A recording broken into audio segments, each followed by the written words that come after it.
ለምሳሌ የሰው ልጅ የሚለው ክፍል ያሉት ምዕራፎች በሞላ በግዕዝ ብቻ ነው ያሉት። በምንም ነገር በግሪክም አልተገኘም፣ በአራማይክም አልተገኘም። አፍሪካዊው ተርቱሊያን በኩል ትርጉም መጽሐፈ ሄኖክ የቅዱስ መጽሐፍ የቅዱሳት መጽሐፍት ክፍል ነው ብሎ ያምን ነበር። የክፋት አመጣጥ ላይ ክፋት ከየት መጣ? እዚህ ምድር ላይ ባለ የሰው ልጅ ብቻ ጉዳይ ነው ወይ ክፋት ወይስ ከሰው ዓለም ውጪ የሆነ ሌላም ኃይል ጣልቃ የገባበት ነገር ነው? ከአይሁድም ከአሕዛብም ንጹሃን የሆኑቱ አንድ ላይ ከእግዚአብሔር ጋር ግብዣ ተቀምጠው ታርቀው የሚል ነገር አለው እንደ ራእይ ማለት ነው። መሬትን ለብቻችሁ የምትይዙ ወየውላችሁ ይላል። የንጹሃን ደም እንደዚሁ አይቀርም፣ የንጹሃን ደም ወደ እግዚአብሔር ይጮሃል የሚል በየዘመናት ያቋረጠ የሚል መልእክት አለው።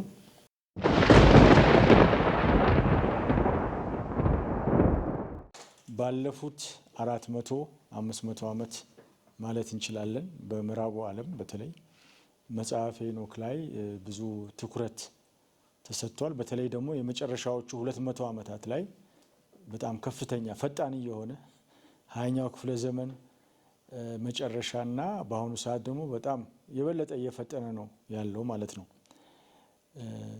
የሚጠኑበት ምክንያቶች ብዙ ናቸው። ሁሉንም እንዳስሳለን ማለት አይደለም። አንዳንዱን ልናውቀውም አንችልም። አንዳንዱ ስለሰማን ብቻ ሊያጠና ይችላል። አንዳንዱ ለመመረቂያ ጽሑፍ ይጠቅመኝ ይሆናል ብሎ የሚያጠና ይኖራል፣ በውጭው ዓለም ማለት ነው። ግን እየተስፋፋ እየፈጠነ የሄደ ነው ማለት እንችላለን። ወደ 17ኛው ክፍለ ዘመን ራሱ በ16ኛው 15ኛው ላይም የግዕዙን ጽሑፍ እንኳን በማይታወቅበት ሰዓትም ሄኖክ በሚለው በመጽሐፍ ቅዱስ ውስጥ በሚጠቀስበትም ምክንያትም እንደገና በአዲስ ኪዳን ማለት በብሉይ ኪዳን ብቻ ሳይሆን የይሁዳ መልእክት ላይም ስለሚጠቀስ የቤተ ክርስቲያን አባቶችም ስለሚጠቅሱት ፍላጎት አለ ስለ ሄኖክ ለማወቅ ማለት ነው። እና የተወሰነ ደግሞ በግሪክ ቋንቋ የተጻፉ ትንንሽ ብጥስጣሾች እንበል ወይም ከግዕዙ ጋር ሲወዳደር ወደ 20 በመቶ የሚሆኑ 20 በመቶን የሚይዝ የግሪክ 9ኛው ክፍለ ዘመን 10ኛው ክፍለ ዘመን ላይ ስለነበረ ጉጉቱ ነበረ ስለዚህ መጽሐፍ የበለጠ ለማወቅ ማለት ነው። እና በ17ኛው ክፍለ ዘመን ላይ አንድ ፈረንሳዊ ፔሬስኪ የሚባል ሰምቶ ከአንድ መነኩሴ ይሰማና የሄኖክ መጽሐፍ ወይም መጽሐፈ ሄኖክ በግዕዝ ቋንቋ አለ ሲባል ሰምቻለሁ እና እስቲ ፈልጉልኝ ይላል። እና አፈላልጎ በአውሮፓውያን አቆጣጠር በ1633 ላይ አንድ ካሲያን የሚባል ሰው አንድ የግዕዝ ጽሑፍ ያመጣለታል። እንግዲህ የሚፈልጉት የነበረው አንዱ ያው ከተቻለ በኢትዮጵያ ነው፣ ካልሆነ በግብጽም የግዕዝ ብራናዎች ስለሚኖሩ አንዳንዴ እንደዚሁም ኢየሩሳሌምም ስለሚኖሩ ማለት ነው። እና የሆነ መጽሐፍ የግዕዝ ጽሑፍ ይቀርባል ማለት ነው። እና ይህ ፔሬስኪ የተባለው ሰው በጣም ይደሰታል። ከመሞቱ በፊት ነበር ይሄ መጽሐፍ የደረሰው የግዕዝ ብራና ማለት ነው። እና አደራ ብሎ ወንድሙን ይነግረዋል። ይኸው መጽሐፉ ተገኝቷል እንድታስተረጉመው ብሎ ይነግረዋል። እና መጽሐፉ ይተረጎምና ግን የግዕዝ አዋቂ ሰው ይፈለግና ሰምታችሁናል 400ኛ ዓመት ልደቱ ይከበር ነበር በጀርመን ጀርመናዊው በዚህ በጎተም ለ2 ዓመት ዝግጅት ይደረግ ነበር። ዮብ ሉዶልፍ የተባለው ሊቅ እንዲያነበው ይደረጋል። እና እሱም ቅር ይለዋል። ለምን ሄኖክ ይጠቀስበት እንጂ ሄኖክ የሚለው ስምና አንዳንድ ጥቅሶች ከመጠቀሱ በቀር መጽሐፈ ሄኖክ እንዳልሆነ ይገባዋል እና ቅር ይለዋል። ያ የቀረበው በ17ኛው ክፍለ ዘመን የቀረበው መጽሐፍ የሰማይና የምድር ምስጢሮች መጽሐፍ የሚባል ነው። መጽሐፈ ምስጢረ ሰማይ ወምድር ይባላል። እና ራሱን የቻለ የሚገርም ነገር አለው። የ15ኛው ክፍለ ዘመን አካባቢ ሰነዶች አሉ፣ ምስክሮች አሉ። ግን መጽሐፈ ሄኖክ አልነበረም። ስለዚህ መጽሐፈ ሄኖክን በሙሉ በግዕዙ ለማግኘት ገና 100 ዓመት መጠበቅ ነበረበት። በ18ኛው ክፍለ ዘመን ላይ ነው ጄምስ ብሩስ የተባለው ያው ወደ የአባይ ወንዞች ምንጮችን ፍለጋ የሚል ጽሁፎችም አሉት። እሱ ወደ አውሮፓ ሲመለስ እስከ ቅርብ ጊዜ ድረስ 3 ብራናዎችን ይዞ አስገልብጦ ወይም እንደዚህ ሄኖክን 3 ብራናዎች ይዞ ገባ ይባላል እና ሁለቱ በእንግሊዝ ሀገር ሲቀር አንዱን ለፈረንሳይ ንጉስ ሉዊስ 15ኛ እንደ ገጸ በረከት ይሰጠዋል እና ያ አሁን ይገኛል የፈረንሳይ ሀገር ያለው ቢብሊዮቴክ ናሲዮናል የሚባል ቦታ አለ። ሁለቱ ደግሞ በእንግሊዝ ሀገር አሉ እነዚህ ብራናዎች ማለት ነው። እሱ በ1773 ነው በፈረንጆች አቆጣጠር የገባው። አሁን በቅርቡ ግን 3 አይደለም ይዞ የገባው 4 ነው የሚል ነገር ተነስቷል እና እዛ ላይም ጥናት እየተደረገ ነው። የተጻፉ ነገሮች አሉ እና ከዛን ጊዜ አንስቶ በተለይ ደግሞ በ1821 በፈረንጆች አቆጣጠር ማለትም የዛሬ 204 ዓመት አካባቢ ለመጀመሪያ ጊዜ ግዕዙ ወደ እንግሊዘኛ ይተረጎማል። ሎረንስ የሚባል አንድ ሰው ወደ እንግሊዘኛ ይተረጉመዋል። ከዛም ይሄም እንግዲህ 19ኛ ክፍለ ዘመን መጀመሪያ ማለት ነው 204 ዓመት ማለት ነው። ከዚያን ጊዜ አንስቶ የተለያዩ ሰዎች መጽሐፈ ሄኖክን በጣም ማጥናት ይጀምራሉ። በ19ኛው ክፍለ ዘመን አጋማሽ ላይ ኦገስት ዲልማን ግዕዝ ላቲን መዝገበ ቃላት የጻፈው በግዕዝ ጥናት በምዕራቡ ዓለም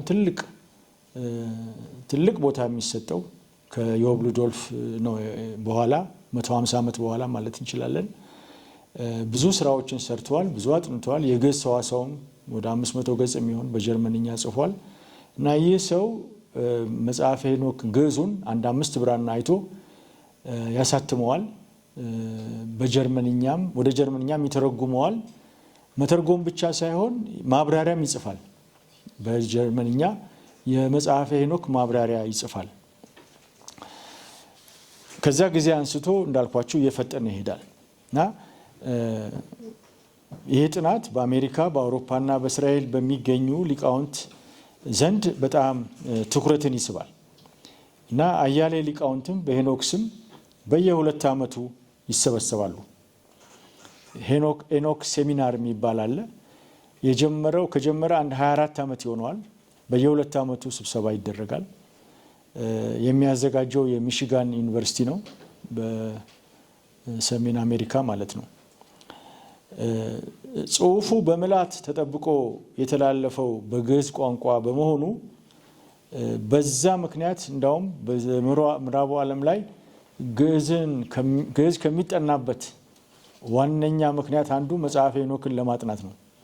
እርግጥ ሌሎችም መጽሐፎች አሉ። ለምሳሌ መጽሐፈ ኩፋሌም ልክ እንደ መጽሐፈ ሄኖክ አይነት ተመሳሳይ ጉዳይ አለው እና ያጠኑታል። አንደኛ እንግዲህ ምንድነው ብርቅዬ መጽሐፍ ነው ለነሱ። ለምን በጉጉት ሲጠቀስ ሰምተዋል ለ2000 ዓመት። ግን ከ16ኛው ክፍለ ዘመን 17ኛው ክፍለ ዘመን በኋላ ነው በተለይም ደግሞ የግዕዙን ምንጭ በተገኘ ጊዜ ነው ይሄ ጥናት በጣም ትልቅ ቦታ ያገኘው ማለት ነው። እና ለምንድነው ከሚባሉት ዋና ምክንያቶች ውስጥ አንዱን ዋናውን የበለጠ እንድንዋይበት ነው ዛሬ የማቀርበው። መጽሐፉን በምልአት የተገኘው አሁን እንዳነሳሁት በ18ኛው ክፍለ ዘመን ለነሱ ማለት ነው።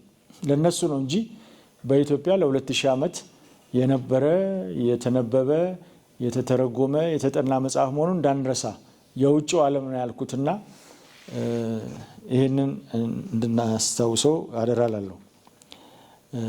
200 ዓመት ግድም ማለት ከውጭው ማለት ነው እንጂ ለምዕተ ዓመታት ሲጠኑ ከቆዩ ጥንት ጽሁፎች አኳያ ነው እንጂ አጭር ዘመን ልንቆጥር የምንችለው እንጂ የጥንት ፈላስፎች ጽሁፎችም ሆኑ የአዲስና የብሉይ ኪዳን መጽሐፍትም በምስራቅ ሆነ በምዕራብ ሲጠኑ ሲተቹ ሲጠቀሱ ቆይተዋል።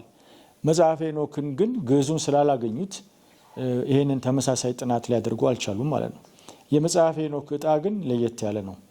በመጽሐፈ ሄኖክ በአዲስ ኪዳን ዘመን የከበሬታ ቦታ እንደነበረው ከመልእክተ ይሁዳ መገንዘብ ይቻላል። ከአዳም ጀምሮ ሰባተኛ የሆነው ሄኖክ እነሆ ጌታ በሁሉ ላይ ሊፈርድ ይመጣል፣ ከአላፋት ቅዱሳን ጋር መጥተዋል ብሎ ለነዚህ ትንቢት ተናገረ የሚል በይሁዳ መልእክት ቁጥር 14 ላይ እናገኛለን። እንደዚሁም ብዙ ሊቃውንት መጽሐፈ ሄኖክ በአዲስ ኪዳን ውስጥ መሲህን አስመልክቶ በተለይም የሰው ልጅ በሚለው አነጋገር ላይ ተጽዕኖ አሳድሯል ብለው ያምናሉ። ይህ የሰው ልጅ የሚለው አባባል በአራቱም ወንጌሎች ውስጥ እናገኘዋለን። አንዱ ትርጉሙ በአማርኛም እንደምናስበው የሰው ልጅ ማለት ሰው ማለት ነው። እንዲህ አይነት አነጋገር በአራማይክ ቋንቋ አለ፣ በዕብራይስጥ አለ፣ የተለመደ ነው እና ለምሳሌ በትንቢተ ሕዝቅኤል የሰው ልጅ የሚል እናገኛለን እና ሟች ሰው የሚል ትርጉም ይሰጠዋል። ነገር ግን ሰው ብቻ ከማለት ያለፈ ትርጉም አለው የሚል በጣም ብዙ ቀለማትን ያስፈሰሰ ጉዳይ አለ። እሱም ምንድነው? በወንጌል ላይ የሰው ልጅ ብሎ ክርስቶስ ራሱን ሲጠራ ምን ማለቱ ነው? እኔ ማለቱ ነው ወይ? ወይንስ የማዕረግ ስም ነው ወይ? በዛ አውድ የሰው ልጅ ሌላ ትርጉም አግኝቷል ወይ? ትንቢተ ዳንኤል ላይም የሰው ልጅ የሚመስል ሲባል ማንኛውም ሰው ስላልሆነ ማለት ነው። ስለዚህ መሲህን የሚመለከት ነው የሚል ጥያቄዎች ይነሳሉ። ያንን ለመረዳት ያንን ለመገንዘብ በኋላ እመጣበታለሁ። ትልቁ ዋነኛው መጽሐፍ መጽሐፈ ሄኖክ ነው። ለምን? የሰው ልጅ የሚለውን ቋንቋ በግዕዝ ወልደ እጓለ እመሕያው የሚለውን አነጋገር በተለየ መልኩ በመጽሐፈ ሄኖክ ውስጥ በተደጋጋሚ ስለሚገኝ ዳራው እሱ ነው ወይ የሚል ጥያቄ ስለሚያስነሳ ማለት ነው። እና ይሄ ነገር እስካሁን አልተፈታም። ብዙ ቀለም እያስፈሰሰ ነው። ለማጥናትም ደግሞ የግዴታ የግዕዙን ጽሑፍ ወይም ደግሞ የግዕዙን ትርጉም ማጥናት ግድ ነው ማለት ነው። እንደዚሁም ብዙ ሊቃውንት መጽሐፈ ሄኖክ በአዲስ ኪዳን ውስጥ በቤተ ክርስቲያን አበው ዘንድም ትልቅ ስፍራ እንደነበረው አይካድም። ለምሳሌ አፍሪካዊው ቴርቱሊያን መጽሐፈ ሄኖክ የቅዱሳት መጽሐፍት ክፍል ነው ብሎ ያምን ነበር። አንዳንዶቹ ትንሽ ይጠራጠሩ ነበር። አንዳንዶቹ በዛ ደረጃ አይደለም ብለው ያነሳሉ። ይሄ ነገር በሀገራችንም በ15ኛው ክፍለ ዘመን ክርክሮችን አስነስቷል። መጽሐፈ ሚላድ የሚባል መጽሐፈ ሥላሴ፣ እነዚህ መጽሐፎች ላይም ሄኖክ የቅዱሳት መጽሐፍት ክፍል ነው ወይስ አይደለም የሚል ክርክር አለ። ግን እሱ የቀኖና ጥያቄ ነው፣ ሌላ ጉዳይ ነው ማለት ነው። ዞሮ ዞሮ መጽሐፈ ሄኖክ ብቻ ሳይሆን በጥንት ቤተክርስቲያን አባቶች ዘንድ የቀኖና ጉዳይ ላይ መስፈርቶች አሉ። አንዳንዶቹ ጋር ያስገቡት አንዳንዶቹ ያላስገቡት ስላለ ከዛ አኳያ ነው ሊታይ የሚገባው። ይህ መጽሐፍ ከመላው ዓለም ለመላው ዓለም ተሰውሮ በኢትዮጵያ ብቻ ዘመናትን የመቁጠር እድል አጋጥሞታል። ምዕራባው ዓለም ለብዙ ዓመታት ዘንግቶት ወይም መጽሐፉን ማጥናት አቅቶት ኖሯል። በግሪክ ወይም በጽር ቋንቋ ያለው የሚገኘው የመጽሐፈ ሄኖክ ክፍል ግሪኩ 20% የሚያህል ነው። 20 እንደዚህ። አራማይኩ ደግሞ 5% ነው። 5% ብቻ ነው ከሄኖክ ጋራ የሚገናኝ ያለው። ያቺ 5%ም ራሱ አንዳንዴ ለመገጣጠም ቁርጥራጯ አንዳንዴ አረፍተ ነገሩ ብቻ ሳይሆን ፊደሎችም ስለሚጎሉበት ግዕዙን ሳያዩ ግዕዙን ሳያመሳክሩ ያንንም ማንበብ አይቻልም እና ሁኔታው ቅድም እንደጠቀሱ የተቀየረው በ18ኛው ምዕተ ዓመት መዝጊያ ላይ ግድም ላይ ነው። ለለውጡ ምክንያት የሆነው ጄምስ ብሩስ ነው፣ ይዞ መምጣቱ ነው። ከዚያን ጊዜ አንስቶ ለብዙ ምዕተ ዓመታት በኢትዮጵያ ብቻ ሲነበብና ሲጠና የቆየው መጽሐፍ በምዕራባውያን ዘንድ የመጠናት እድል አጋጠመው። መጽሐፉን ማለቴ ነው እንጂ ስዕሎችም ነበሩ። ምክንያቱም በኦሪት ዘፍጥረት ምዕራፍ 5 ላይ ሄኖክ የሚባል ሰው ነበረ፣ ተነሳ፣ ሄደ፣ ተወሰደ፣ ከእግዚአብሔር ጋር ኖረ የሚለው ሰዓሊዎችን በምዕራቡም ዓለም ያሉ ሰዎችን ሁሉ ጊዜ ይማርካቸው ስለነበር የኪነ ጥበብ ስራዎች ነበሩ፣ ስዕሎች ነበሩ። መጽሐፈ ሲራክ ላይም አለ ሄኖክን የመሰለ ሰው የለም የሚል እና ያንን ማስታወስ ያስፈልጋል። ግን ያ ሲገኝ ትልቅ ግኝት ነው የሆነላቸው። እጅግ ነው የተደሰቱት። ለመመራመር በር ከፈተላቸው። ከዚህ አኳያ የግዕዝ ስነ ጽሁፍ ትልቅ ባለውለታ ነው ማለት ነው። መጽሐፈ ሄኖክም መጽሐፈ ኩፋሌም ሌሎችም አንዳንድ አሉ። ግን በተለይ እነዚህ ሁለቱ መጽሐፎች ላይ ትልቅ አስተዋጽኦ የግዕዝ ስነ ጽሁፍ አድርጓል ለዓለም ማለት እንችላለን። መጽሐፈ ሄኖክ ወደ አውሮፓ ከገባ በኋላ ለዘመናዊ ጥናት ትልቅ አስተዋጽኦ ያደረገው አንዱ ጀርመናዊው አውጉስት ሂልማን ነው። ሌላው ደግሞ ሮበርት ቻርልስ የሚባል እሱም ብዙ ብራናዎችን አሰባስቦ አመሳክሮ አሳትሟል። ሂሳዊ እትም የሚባል ወይ በእንግሊዝኛ ክሪቲካል ኤዲሽን የሚባለው ማለት ነው። ደጋግሞም ተርጉሞታል። ማብራሪያም ጽፏል። ማብራሪያዎች ማለት እነዚህ ኮሜንተሪ የሚባሉት ማለት ነው። እና በዛን ጊዜም ክርክር ነበር። አንዳንዶቹ ያን መጽሐፍ ከመፍራት ወይ ደግሞ ከቅዱሳት መጽሐፍት ክፍል አይደለምና አለመሆኑን ለነሱ ማለት ነው አለመሆኑን ለማረጋገጥ መጽሐፉን ዝቅ የማድረግ ድክመት አለው፣ ችግር አለው ብለው የጻፉ አሉ። በመቃወም ማለት ነው። ቀኖና ውስጥም ያልገባበት ምክንያት ችግር ስላለው ነው። የነገረ መለኮት ችግር ያለው መጽሐፍ ነው ብለው የተከራከሩ አሉ። ይሄ አንድ ነው። ሌላኛው ደግሞ እስከ በ20ኛው ክፍለ ዘመንም ድረስ በተወሰነ መልኩ እንደው ከጥቁሮች ምድር ወይም ከአፍሪካም እንደዚህ አይነት ነገር እንዴት ይገኛል የሚል ወይ ደግሞ ዝቅ ያለ ነገር መሆን አለበት የሚል እይታም ያላቸውም አሉ። በሌላ በኩል ደግሞ በጣም አክብረውት በህይወታቸው ላይ 20 30 40 ዓመት ሙሉ ሰውተው ያጠኑት ደግሞ አሉ። አሁን የዛሬ 200 ዓመት ወደ እንግሊዘኛ ተተረጎመ ብዬ ነበር። የሚገርመው እስካሁን ድረስ ራሱ በጣም በተደጋጋሚ የተለያዩ ምሁራን እንደገና ይተረጉሙታል፣ እንደገና ማብራሪያ ይጽፋሉ። በእንግሊዘኛ በጣም ብዙ ነው የተጻፈው። በነገራችን ላይ ሄኖክ ሲባል ዋናው ምንጩ ግዕዝ የሆነው በሙላት በግዕዝ ያለው ቅድመ ክርስትናን ለማጥናት ነው። ተመልሼ እመጣበታለሁ። ዋናው ምክንያት ከክርስትና በፊት የነበረውን ዓለም ለመረዳት በሚል ነው ምዕራቡ ዓለም በተለይ የሚያጠናው እና ሌሎች ሄኖክ የሚባሉ መጽሐፎችም ስላሉ ለአጠራር እንዲመቻቸው ይሄኛውን የመጀመሪያው ሄኖክ ይሉታል። በእንግሊዘኛ አንዳንድ ጊዜ ኢትዮፒክ ሄኖክ ይላሉ። ኢትዮፒክ ሄኖክ ሲሉ በግዕዝ የተጻፈው ሄኖክ ማለት እንጂ ኢትዮጵያዊ ሄኖክ ማለት አይደለም። አንደኛ። ሁለተኛ አጠራር ደግሞ አንድ ቁጥር ያስቀምጡና ኢኖክ ይላሉ። ፈርስት ኢኖክ ወይም ኢትዮፒክ ሄኖክ ካሉ ምን ማለት ነው? ምንጩ መሰረቱ ግዕዙ ነው ማለት ነው። ከዛ ሁለተኛ ሄኖክ ደግሞ የሚባል አለ። እሱ ድህረ ክርስትና ነው። ምስክሮች በመካከለኛው ዘመን የተገኙ አሉ። የሩሲያ የጥንት ቋንቋዎች ኦልድ ስላቮኒክ የሚባል ነው። እሱ ደግሞ ሌላ ሁለተኛው ሄኖክ ብለው ነው የሚጠሩት። የተለየ ነው። ሶስተኛ ሄኖክ የሚባልም አለ። እሱም ከክርስትና በኋላ ሆኖ በዕብራይስጥ ቋንቋ ነው የሚገኘው። ከተወሰኑ ምዕተ ዓመታት በኋላ የተጻፈ ነው እና እሱ የዕብራውያን ተመስጦ መጽሐፍት ውስጥ መንፈሳዊ መጽሐፍ ውስጥ የሚገኝ ነው። ለየት ያለ ሜታትሮን እንደዚህ የሚባል የነሱ ዋናው የአይሁድ እምነት ክፍል ውስጥ ሳይሆን ጎን ለጎን የሚሄድ በመመሰጥ ላይ በእንግሊዘኛ ሚስቲሲዝም የሚባለው ላይ የሄኖክ መጽሐፍ ብለው የጻፉት አለ። እሱም በኋላ ከክርስትና በኋላ የመጣ ማለት ነው። አራተኛ ሄኖክም አለ። በአሁኑ ጊዜ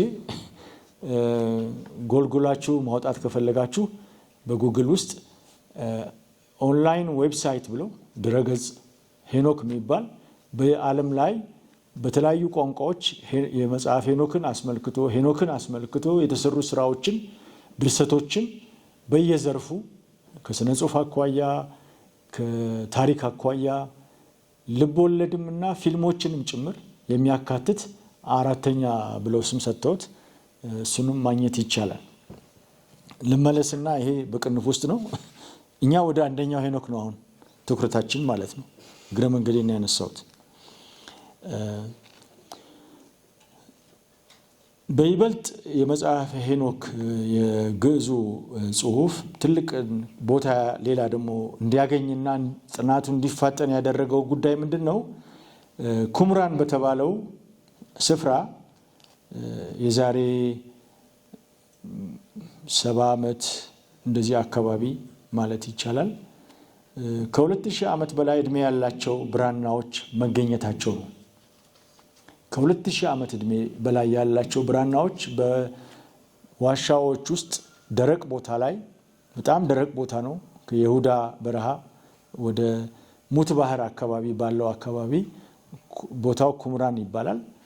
ያውም በድንገት ነው የተገኘው። መጀመሪያ ዘላኖች ፍየል ገብቶባቸው ነው መሰለኝ እንደዚህ ሄደው ስራ ነገር ተቀምጦ ብራናውን እያወጡ እየቆረጡ ለዛ ጊዜ ገና ያ ቦታ በእስራኤል መንግስት ቁጥጥር ስር አልነበረም።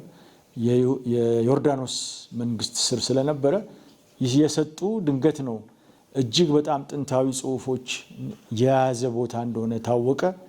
ከዛ በቁጥጥር ውስጥ ስር ሆኖ በመንግስት ቁጥጥር ስር ሆኖ ክርስቲያኖችና የአይሁድ ሊቃውንት ብዙ ተመራመሩ፣ ብዙ አጠኑት እና እዛ ውስጥ ሄኖክ የሚያመለክት መጽሐፍ ክፍሎች አሁን ያልኩት 5% በመገኘቱ እጅግ ተገረሙ። ስለዚህ የግዕዙ ጥናት ላይ በጣም ትኩረት እንዲሰጥ ሌላ ኃይል ደግሞ የጨመረው እሱ ነው። ምክንያቱም አንዳንዶቹ ምን ይሉ ነበር? አንዳንዱ የሄኖክ ክፍል ምናልባት 5ኛው ከክርስቶስ ልደት በኋላ የተጻፈ ይሆናል፣ ክርስቲያኖች ፈጣጥረው የጨመሩት ይሆናል የሚል ሀሳብ ነበራቸው። ግን ይህንን እዛ ከቅድመ ክርስትና ከመጀመሩ በፊት በመገኘቱ ጥንታዊነቱን የሚጠቁም ነገር በመሆኑ ትልቅ ቦታ ሰጥተውት የበለጠ እንዲያጠኑት ምክንያት ሆነ። እነዚህን የአራማይኩን ብራናዎች በተለይ የሄኖክ ክፍል መሆናቸውን 5% ማለት ነው አጥንቶ ያገኘው ሊቅ ዮሴፍ ሚሊክ ይባላል። የፖላንድ አገር ተወላጅ ነው። በመሰረቱ ትውልደ ፖላንድ ነው፣ ግን በኋላ ወደ ፈረንሳይ የሄደ ይመስለኛል እና ኢየሩሳሌምም ሄዶ ብዙ ጥናትን ያጠና የታወቀ ሊቅ ነው እና እዛ ላይ ያለውን መረጃ ጓግቶ ብዙ ሰርቶ አወጣና ግን ለመገጣጠም አራማይኩ ባዶ በሆነበት ቦታ የጎደሉትን ፊደሎች ለመሙላት የግዴታ ግዕዙን የሚያይለት እሱ የግዕዝ እውቀቱ ትንሽ ወሰን ያለ ነበር እና በግዕዝ የረዳው ሰው አለ። አሁን አራማይኩን ዕብራይስጡን በደንብ ስለሚችል ሰውየው አይሁዳዊ መሰረትም አለው። ከጉጉት የተነሳ ግዕዙን ወደ አራማይክ ተረጎመውና እዛ ጋር ቢያቆም ደህና ነበረ። ከዛ አልፎ ግን ጥሶ ሄደና ካሁን ወዲያ ግዕዙን ማመን የለብንም ብሎ አሁን እኔ ያመጣሁላችሁ አራማይክ ዋናውን አግኝቼዋለሁ የማለት ያህልና 2000 ዓመቱን ዘሎ እሱ በራሱ በሌላ አነጋገር የቆመበትን ቅርንጫፍ እንደመቁረጥ ማለት ነው። ወጥቶ ቅርንጫፍ የመጀመሪያውን መረጃ ወይም ወሂብ ነው የሚባለው ዳታውን መልሶ ክዶት ከሱ የበለጠ ነገር እኔ አግኝቻለሁ ብሎ ለማቅረብ ሞከረ። ግን ብዙዎች ሊቃውንትም ይሄ አያስኬድም፣ ጥሩ ሰርተልናል፣ ግን ያለውን መረጃ ይዘን ነው መነጋገር ያለብን ብለው የመለሱበት ሁኔታ አለ እና እዛ ቦታ ላይ ማህበር ነበረ። ከኢየሩሳሌም ወጥተው አይሁዶች ማለት ነው ወደ በረሃ ሄደው የኢየሩሳሌም እምነት ችግር አለው፣ የኢየሩሳሌም ቤተ መቅደስ ረክሷል፣ እግዚአብሔርም መስዋዕቱን አይቀበለውም ብለው ይኖሩ የነበሩ ከክርስቶስ ልደት 200 ዓመት ጀምሮ ማለት ነው የሆነ ማህበር ነበር። እነዚህ ሰዎች ዛሬ ብሉይ ኪዳን ከምንላቸው መጽሐፎች ግልባጭ ከሁሉም ነበራቸው ከመጽሐፈ አስቴር ከሚባለው በስተቀር ማለት ነው። በተለይ ትንቢተ ኢሳይያስ ትልቅ ብራናም ተገኝቷል። እነዚህ ሁሉ ቅድመ ልደተ ክርስቶስ ናቸው እና ጎን ለጎን ግን መጽሐፈ ሄኖክ፣ መጽሐፈ ኩፋሌ እና ሌሎች ቅጆችም ነበራቸው። በሌላ አነጋገር ለነዚህ ሰዎች እነዚህ መጽሐፍ ትልቅ ቦታ እንደነበራቸው ትልቅ ግምት እንደነበራቸውና ከነሱ አስተያየት የዓለም አስተያየት ጋር የተያያዘ መሆኑን ያመለክታል ማለት ነው። እና ይህ ግኝት የመጽሐፈ ሄኖክን ጥንታዊነት ከማረጋገጥ አኳያ ትልቅ ሚና ተጫውቷል። የባህር ማዶ ሊቃውንት በዚህ ግኝት እጅጉን ቢደሰቱም በኩምራን ያገኙት የመጽሐፈ ሄኖክ ብራና ብዛም ሊያሰራቸው አልቻለም። ሌሎቹ የመጽሐፍ ቅዱስ ክፍሎች ለታሪክ፣ ለአርኪኦሎጂና ለመጽሐፍ ቅዱስ ሊቃውንት ይህ ነው የማይባል መረጃዎችን ሲለግሱ የመጽሐፈ ሄኖክ ብራና ግን ከግዕዙ ዘር ጋር ሲነጻጸር ከጽሑፉ 500 ብቻ ነበር ይዞ የተገኘው። ይህንንም ለመረዳት ግዕዙን ማንበብ የግድ ነበር። ሊቃውንቱም ግዕዙን ሳይዙ መጽሐፈ ሄኖክን በአግባቡ ማጥናት እንደማይቻል ተረዱ። ይህ ሁኔታ አሁንም የዓለም ሊቃውንት መጽሐፈ ሄኖክን አስመልክቶ በሚያከናውኑት የምርምር መድረክ ውስጥ ኢትዮጵያውያን ንቁ ተሳትፎ እንዲኖራቸው የሚጋብዝ ነው። ተሳትፎ የሚያስፈልገው አንድም ግዕዝ ወሳኝ ሚና ስለሚጫወት፣ አንድም ደግሞ መጽሐፈ ሄኖክ እንደ ስነ ጽሑፍ ዘርፍ ብዙ አስተዋጽኦ ስላበረከተ ነው። ከላይ እንደተገለጸው በሙት ባህር 2000 ዓመት በላይ ያስቆጠረው የመጽሐፈ ሄኖክ ብራና ተገኝቷል። ይህም በአራማይክ ቋንቋ እንደሆነ ተጠቅሷል። ይህ ደግሞ ከ2000 ዓመት በፊት ይነገር የነበረው የአራማይክ ቋንቋ እንዴት እንደነበረ ለመመርመር አንድ አስተዋጽኦ ያደርጋል። የጥንት ቋንቋ ተመራማሪዎች የዛሬ 2700 ዓመት በፊት ይነገር የነበረው አራማይክ በዘመናት እንዴት እንደተለወጠ ያጠናሉ። ማለትም ታላቁ እስክንድር ከመነሳቱ በፊት በቅርብ ምስራቅ ዋናው ዓለም አቀፍ ቋንቋ አራማይክ ነበር። ባቢሎናውያን፣ አሶራውያን በስልጣኔ አካባቢውን በሚቆጣጠሩበት ሰዓት የሚግባቡበት እስከ ሶሪያ እነዚህ ሁሉ ቦታዎች የሚጠቀሙት አራማይክን ነበር። ለብዙ ምዕተ ዓመታት ማለት ነው አራማይክ ነው። በባቢሎን ምርኮም ተማርከው የተወሰዱትም በ587 ቅድመ ልደተ ክርስቶስ ቀስ በቀስ ዕብራይስጡን ቢያነቡም ልጆቻቸው ወደ አራማይክ እንደተቀየሩና ከተመለሱም በኋላ ከምርኮ ከተመለሱ በኋላም ይጠቀሙት የነበረው አራማይክ ነው፣ በክርስቶስ ዘመንም ማለት ነው።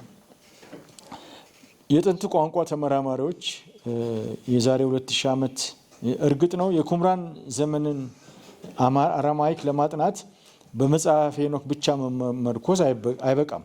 ነገር ግን በኩምራን ከተገኙት አያሌ ብራናዎች ጋር ሲደመር የመጽሐፈ ሄኖክ የአራማይክ ብራናዎች የራሳቸው የሆነ አስተዋጽኦ ሊኖራቸው ይችላል።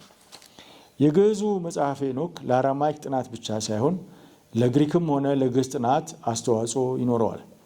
በተለይ አንዳንዱ ክፍል ምንም በግሪክም በአራማይክም ምንም ነገር የለውም፣ ግዕዝ ብቻ ነው ያለው። ስለዚህ ምናልባት ይሄ ይሆናል ከመላመት በስተቀር ምንም ማድረግ የማይቻል ሁኔታ አለ። ለምሳሌ የሰው ልጅ የሚለው ክፍል ያሉት ምዕራፎች በሞላ በግዕዝ ብቻ ነው ያሉት። በምንም ነገር በግሪክም አልተገኘም፣ በአራማይክም አልተገኘም።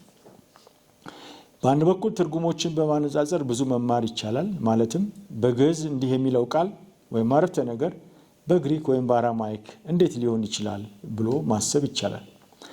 በሌላ በኩል ደግሞ በሄኖክ ብቻ የሚገኙ የግዕዝ ቃላት ወይም አገባቦችን በመመርመር እውቀትን ማዳበር ይቻላል። ለመጽሐፈ ሄኖክ ትልቅ ልዩ ትኩረት እንዲሰጠው ካደረጉት ምክንያቶች አንዱ በክርስቲያኖችም ሆነ በአይሁድ የሚካሄደው የአይሁድ እምነት ሃይማኖት ጥናት ነው። በሌላ አነጋገር ክርስቲያኖች ብቻ ሳይሆኑ አይሁድም መጽሐፈ ሄኖክ ስለ ሃይማኖታችን፣ ስለ ታሪካችን፣ ስለ ባህላችን ይናገራል የሚል ግንዛቤ ላይ ደርሰዋል። በምዕራቡ ዓለም ማለት ነው። እንደ ባህር ማዶ ሊቃውንቱ እምነት መጽሐፈ ሄኖክ ከባቢሎን ምርኮ ማለትም 587 ቅድመ ልደተ ክርስቶስ እስከ ክርስቶስ ልደት ድረስ የነበረውን የአይሁድ እምነት ለማጥናት ከሚያስፈልጉ ዋና መጻሕፍት አንዱ ነው ብለው ያምናሉ። ይህም ቀደም ሲል እንዳልኩት እነዚህ ብራናዎች የተገኙት በኢየሩሳሌም ቤተ መቅደስ ሲጠበቅ የነበረውን የአምልኮ ስርዓት ተቃውመው በበረሃ ለመኖር በወሰኑ አይሁዶች ዘንድ ነው።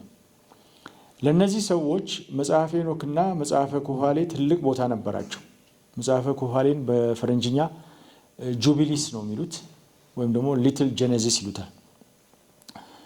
በእነዚህ ሁለት መጽሐፍት የሚገኙና ከኢየሩሳሌም ቤተ መቅደስ ባህል የተለየ የቀን መቁጠሪያ እንደነበራቸውም ይመሰክራሉ። እንዲያውም በመጽሐፈ ሄኖክ ውስጥ ጥንታዊ የስነ ፈለክ ወይም ስነ ከዋክብት ወይም አስትሮኖሚ ክፍልም አለ። ጥያቄው እነዚህ ሰዎች ከሌሎች አይሁዶች ተለይተው ለምንድን ነው ለነዚህ መጽሐፍት ቦታ የሰጡት የሚል ይሆናል። በዚያ ዙሪያ አያሌ መጽሐፍት ታትመዋል፣ እየታተሙም ነው። የአውሮፓ የአሜሪካና የእስራኤል ሊቃውንት በተናጥልና በጋራ ብዙ ይሰራሉ፣ ይደክማሉ። ብዙ ነጥቦች ላይም እንደደረሱ ይናገራሉ። ካስተዋሏቸው ነጥቦች አንዱ ከጥበብና ከትንቢት መጽሐፍት የተለየ በትንቢተ ዳንኤል ምዕራፍ 7-12 ላይ የተንጸባረቀውን ስነ ጽሑፍና አመለካከት የሚፈጥር እንቅስቃሴ በአይሁድ ዘንድ እንደነበረ ሲሆን ይህ ደግሞ ከምንም በላይ በመጽሐፈ ሄኖክ እንደሚገኝ ነው።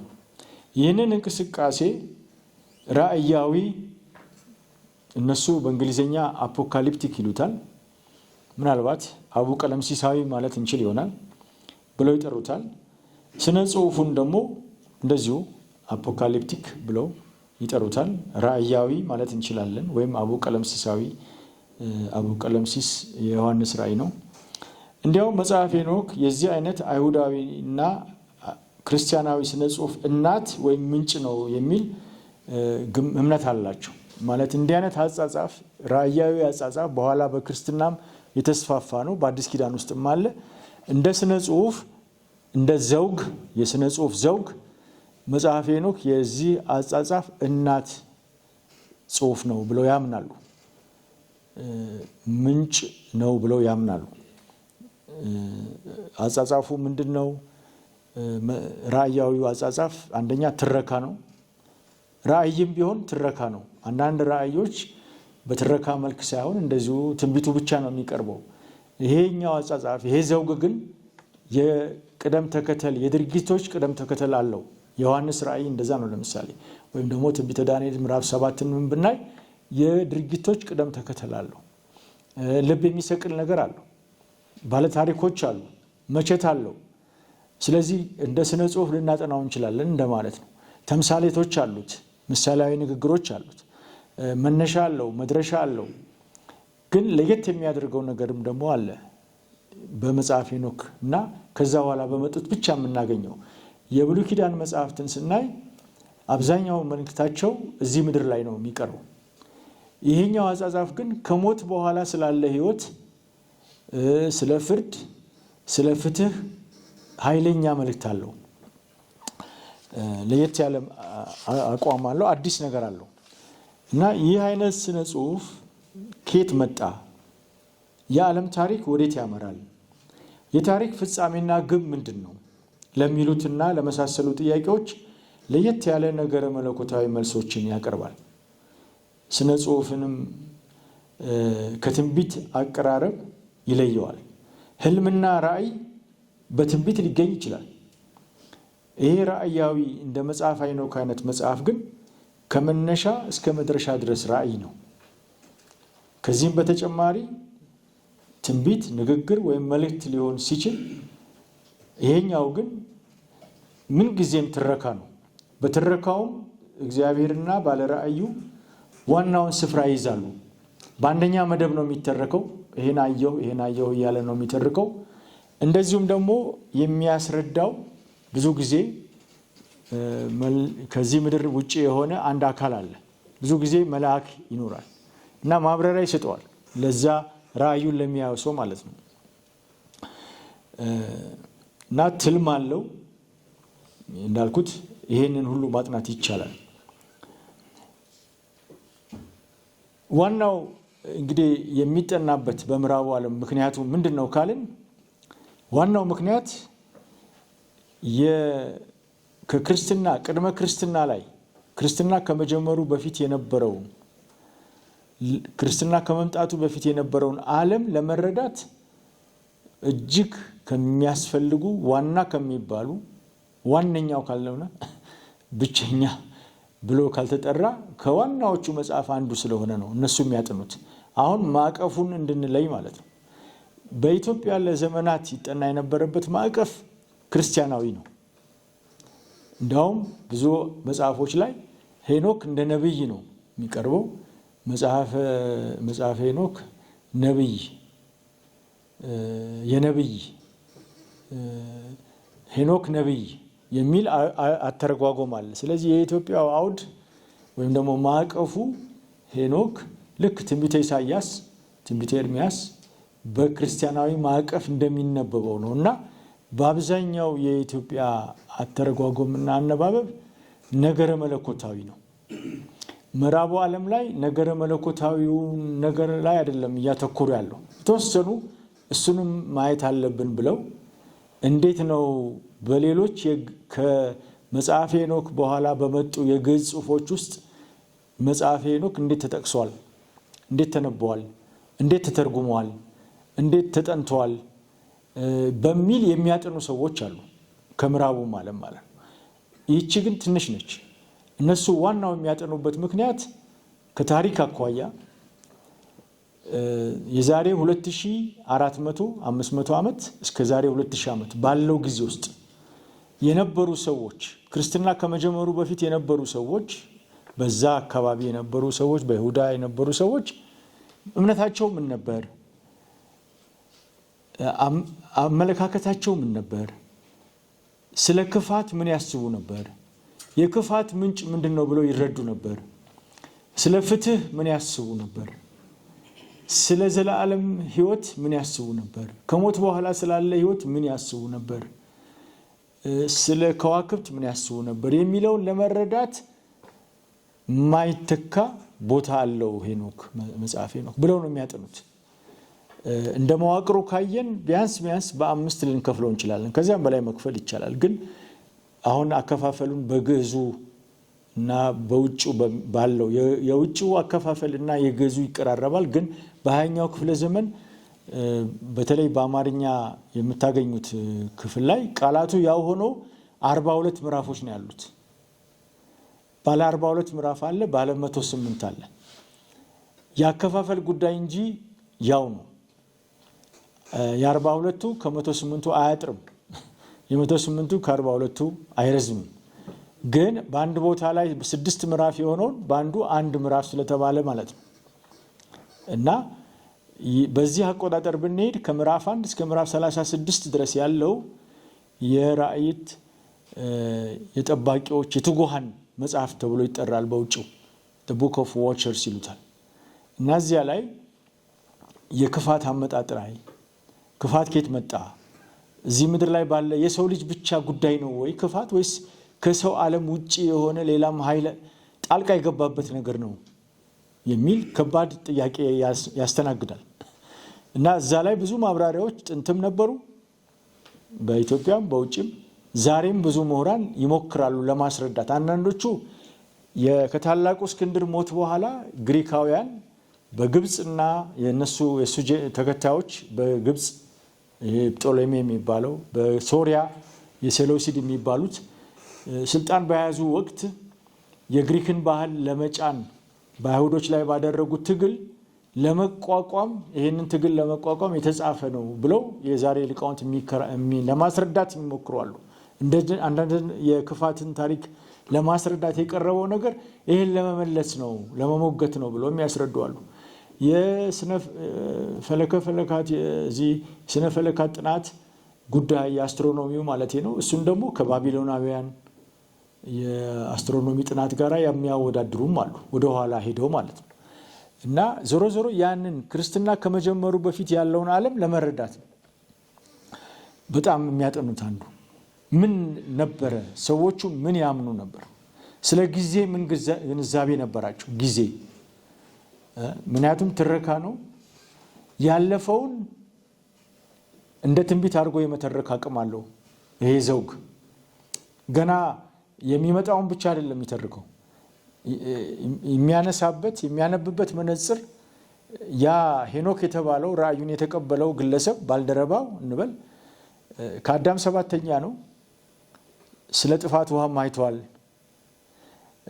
ስለ ንጉስ ሰለሞን ሳኦል ዳዊት አይቷል። ስለ መቃቢያን አይቷል። ስለ ዓለም መጨረሻም አይቷል እስከ 8ኛው ሺህ ድረስ የሚል አተራረካለሁ። በጣም የሚገርም የሆነ ድንቅ የሆነ የጊዜን ጉዳይ ታሪክን መልሶ የማንበብ ከቆሙበት ስፍራ ወደ ኋላ ተመልክቶ ያለፈውን በመረዳት የወደፊቱን የመገመት አይነትም ክህሎት ይሰጣል ይሄ መጽሐፍ ማለት ነው። እና ከዚህም አኳያ የሚመራመሩ አሉ። ይሄ እንግዲህ ቅድመ ክርስትና ነው። ክርስትናም ላይ እዛ አካባቢ ክርስትና ሲጀምር በአዲስ ኪዳን ውስጥ ያሉ መጽሐፎችንም ለማስተዋል ይጠቅመናል ብለው ደግሞ የሚያጠኑ አሉ። ስለዚህ የብሉይ ኪዳን ሊቃውንት ሆነው የሚያጠኑ አሉ። የአዲስ ኪዳን ሊቃውንት ሆነው የሚያጠኑ አሉ። የሚያጠኑት ክፍል የተለያየ ቢሆንም የታሪክ ሊቃውንት ደግሞ የዛ ዘመን ታሪክ የዛሬ 2200 300 400 ዓመት ያለውን ዓለም እንደ ታሪክ ማህበራዊ ህይወት፣ ፖለቲካዊ ህይወት፣ የእምነት ህይወት የሚያጠኑ በቁፋሮም ስራ የሚያጠኑ ሰዎች ደግሞ ያወዳደሩ በቁፋሮ ያገኙትን ጽሑፍ ከመጽሐፍ ሄኖክ ጋር ያወዳደሩ የሚያጠኑ ሰዎች አሉ። ስለዚህ ብዙ ነው፣ ዘርፉ ሰፊ ነው ማለት ነው። ይሄ ከ1 እስከ 36 እንዳልኳችሁ የወደቁ መላእክት ጣልቃ ገብተው ችግር በዚህ ምድር ላይ አምጥተዋል የሚለውን ክፍል ነው የበለጠ የሚያሳየን። ይሄን ብቻም አይደለም ሄኖክም እንዴት አማላጃቸው እንደሆነና ተነጥቆ እንደተወሰደ ተወሰደ ብቻ ነው ትንሽ ነች በኦሪት ዘጸአት በዘፍጥረት ያለችው። ስለዚህ ተወስዶ ምን ያደርግ ነበር ሄኖክ? ሽርሽር ላይ ነበር። ምን ያደርግ ነበር የሚለውን የሚመልሰው መጽሐፍ ሄኖክ ነው። ምን ይሰራ ነበር? ከአምላክ ጋር የነበረው ግንኙነት፣ ከመላእክት ጋር የነበረው ግንኙነት፣ መላእክት በተራ በተራ ያስጎበኙታል። መጀመሪያ ከአምላክ ጋር ይገናኛል። ስለወደቁት መላእክት ጉዳይ ማለት ነው። ስለ ፍርድ 1000 ዓመት እነዚህ ቋንቋዎች ሁሉ ቃላት ቅድመ ክርስትና ውስጥ እንዳሉ ያሳየናል። በሌላ በኩል አሁን ለምሳሌ የኡራኤል ቤተክርስቲያን አለ፣ ድርሳነ ኡራኤል አለ። በሌሎቹ ክርስቲያኖች ዘንድ እንደዚህ አይነት ነገር የለም። ከየት መጣ ካልን መጽሐፍ ሄኖክ ውስጥ ነው። ኡራኤል የሚባለው መልአክ ሄኖክን ያስጎበኘው ስለነበር ነው። ኡራኤል በዕብራይስጥ ቋንቋ እግዚአብሔር ብርሃኔ ነው ማለት ነው። ኡራኤል ብርሃን ከብርሃን ጋር ሌሎቹንም መላእክት እንደዚሁ ጓደኛቸው ሆነው እነሱ ያስጎበኙታል። ከምዕራፍ 37 እስከ 71 ያለው ቅድም ያነሳሁት የምሳሌያት መጽሐፍ ይባላል። ይሄ የሰው ልጅ የሚለው ላይ እንዳልኩት እስካሁን ራሱ በጣም ብዙ ክርክር አለ፣ ሙግት አለ በዚህ ክፍል ውስጥ ማለት ነው። 17 ነው እንደዚህ ያህል ጊዜ የሰው ልጅ የሚለው ቃል አለ፣ ሐረግ አለ። ያ ሐረግ ምን ማለት ነው? ዓለም ከመፈጠሩ በፊት የነበረ ከእግዚአብሔር ጋር በፍርድ ወንበር ተቀምጦ የሚፈርድ የሚል ነገር ይጠቁማል ብለው የሚከራከሩ አሉና ነው። ከምዕራፍ 72 እስከ 82 የከዋክብት በተለይ የፀሐይና የጨረቃን ጉዳይ ነው የሚያስረዳው እና እሱንም በሙያቸው የሚያጠኑ ሰዎች አሉ፣ ጥንታዊ ጽሑፍ ስለሆነ ማለት ነው። ከምዕራፍ 83 እስከ ምዕራፍ 90 ያለው የህልሞች መጽሐፍ ይባላል። ሄኖክ 2 ህልሞችን ያያል። በመጀመሪያው ህልም በኖህ ጊዜ የሚመጣውን ጥፋት የሚያይበት ነው። በሁለተኛው ህልም ደግሞ ከአዳምና ሔዋን አንስቶ እስከ ዓለም መጨረሻ ያለውን ታሪክ የሚተርክ ነው። ድንቅ የሆነ በእንስሳት ምሳሌ አድርጎ ልክ የእንስሳት እድር ከተፈቀደ የጆርጅ ኦርዌል አለ አይደለም የእንስሳት እድር ልክ በዛ በሚመስል መልክ የዓለምን ታሪክ ይተርከዋል። እና እሱ ራሱ እዛ ውስጥ በአንድ በኩል ተዋናይ ነው፣ ያለቅሳል፣ ይጨነቃል፣ የእሱን ስሜትም እናያለን። አንባቢ ከሱ ጋር ሆኖ እንዲያዝን የሚያደርግ ነው እና መጨረሻው ግን ሰላምና መልካም ሆኖ እጅግ የሚገርም ነገርም አለው አጨራረሱ። ለምን ቅድመ ልደተ ክርስቶስ ነው፣ ግን በአይሁድና በአሕዛብ መካከል ያለውን ልዩነት ያፈርሰዋል። ከአይሁድም ከአሕዛብም ንጹሃን የሆኑቱ አንድ ላይ ከእግዚአብሔር ጋር ግብዣ ተቀምጠው ታርቀው የሚል ነገር አለው እንደ ራእይ ማለት ነው። ከምዕራፍ 91 እና 93 ላይ የሳምንታት ሄኖክ ሐሳበ ሄኖክ የሚባል በግዕዝ በሳምንታት ምሳሌ አድርጎ ብዙ ምዕተ ዓመታትን የሚነግር እንጃ 8ኛው ሺህ እዛ ጋር ያለ ይመስለኛል በየሳምንቱ ብሎ በአመታት በሚቆጥረው ታላላቅ ሰዎች እንደሚነሱ የሚያሳይ ነው። ከዚያ ቀጥሎ የመልእክት ክፍል የሚባል ነው የመጨረሻው። ኃይለኛ ምክር አለው፣ ማስጠንቀቂያ አለው። ወየውላችሁ የሚልም አለ፣ ብፁዓን ናችሁ የሚልም አለ። ልክ ወንጌል ላይ እንዳለው አለ። እርግጥ በመጽሐፈ ምሳሌያትም ላይ አለ። መሬትን ለብቻችሁ የምትይዙ ወየውላችሁ ይላል። የፍትህን ጉዳይ ያነሳል።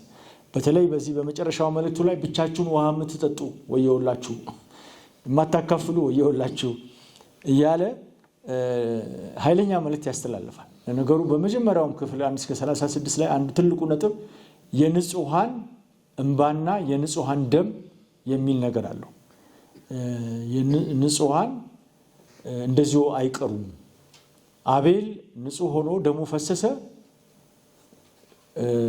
በእግዚአብሔር እቅፍ በገነት ሄኖክ ያገኘዋል። የአቤልን መንፈስ ያገኛል እና ምን ይላል? ለዘመናት ስለ ፍትህ ይጮሃል ይላል።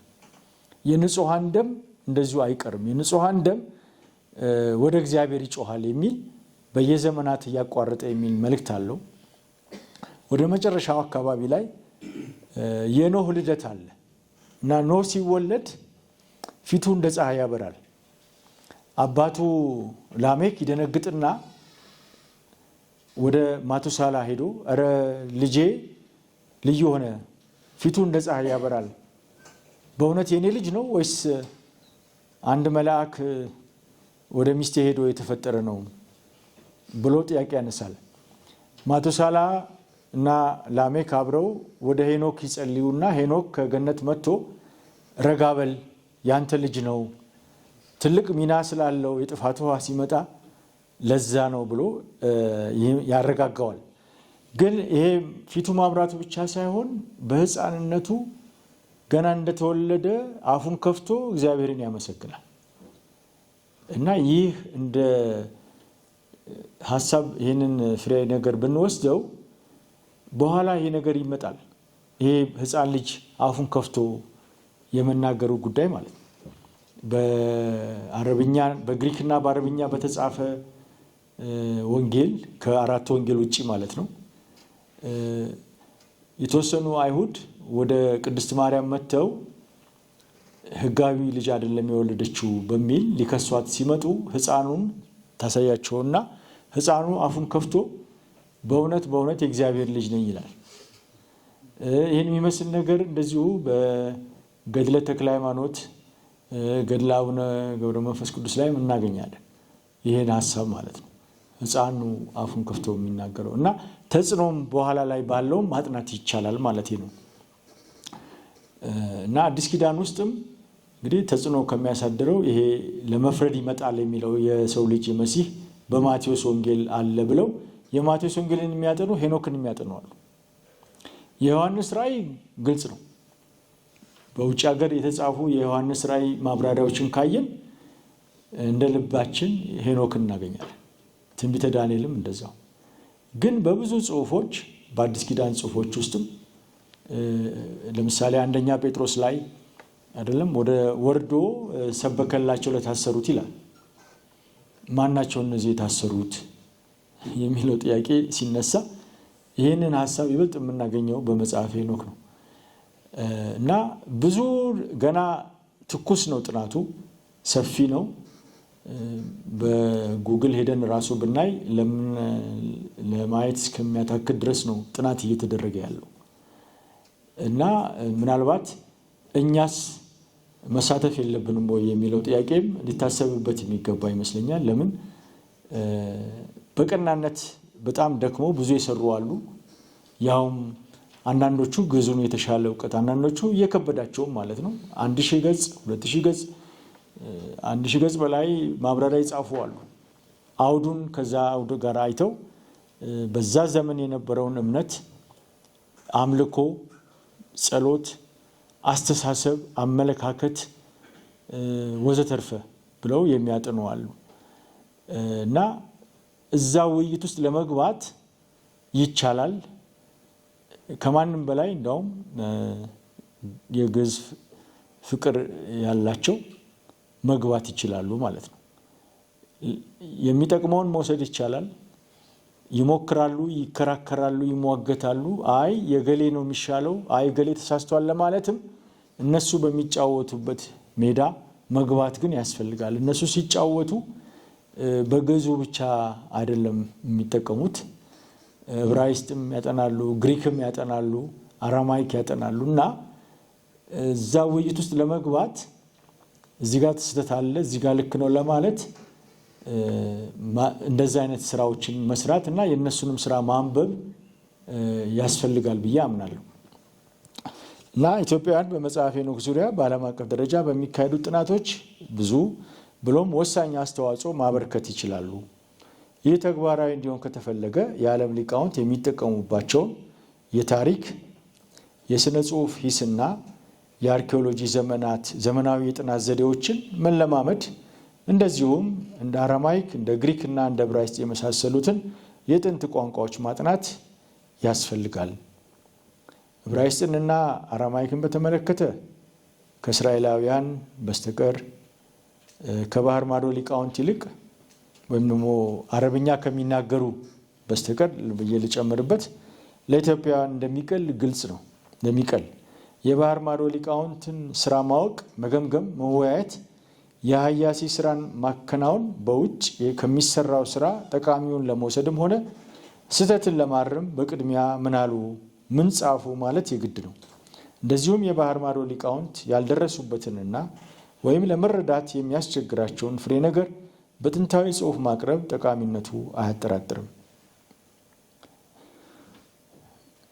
ኢትዮጵያውያን ከዚህ በተጨማሪ ለሀገርና ለዓለም ሊያበረክቱት የሚችሉት አስተዋጽኦ አለ። እሱም መጽሐፈ ሄኖክ በኢትዮጵያ ስነ ጽሑፍ ውስጥ ምን ቦታ ይዘዋል? መጽሐፈ ሄኖክ እንዴት ሊደረዳ ሊነበብ ይችላል? በተለያዩ የግዕዝ ጽሑፎችና ዘመናዊ ስራዎች ውስጥ ምን ቦታ አለው ብሎ ማጥናት ይቻላል። ለጊዜው እዚህ ጋር ላቁምና በውይይት እንመልሳለን።